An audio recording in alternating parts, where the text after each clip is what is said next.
திமுக கூட்டணி கூடிய விரைவில் முடிவடைந்துவிடும், திமுக கூட்டணி கூடிய விரைவில் முறிந்துவிடும். காரணம் என்ன என்று கேட்டால், இடதுசாரி கம்யூனிஸ்ட் கட்சிகள் சித்தாந்தம் என்பது திராவிட முன்னேற்ற கழகத்திற்கு எதிராக சென்று விட்டது.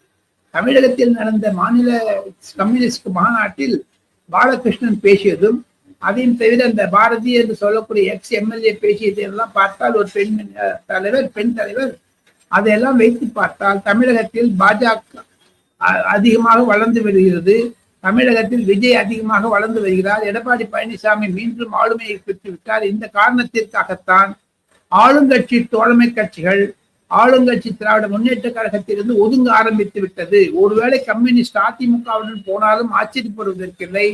இருப்பினும் எடப்பாடி பழனிசாமி கண்டிப்பாக ஒரு மெகா கூட்டணி அமைப்பார். அதில் திமுக தோழமை கட்சிகள் உடையும், அதில் இருக்கக்கூடிய ஓரிரு கட்சிகள் அதிமுகவுடன் சென்றாலும் ஆச்சரியப்படுவதற்கில்லை. அதற்கான ஆயத்தங்களை தான் விசிகாவும் கம்யூனிஸ்டும் காங்கிரசும் செய்து வருகிறது.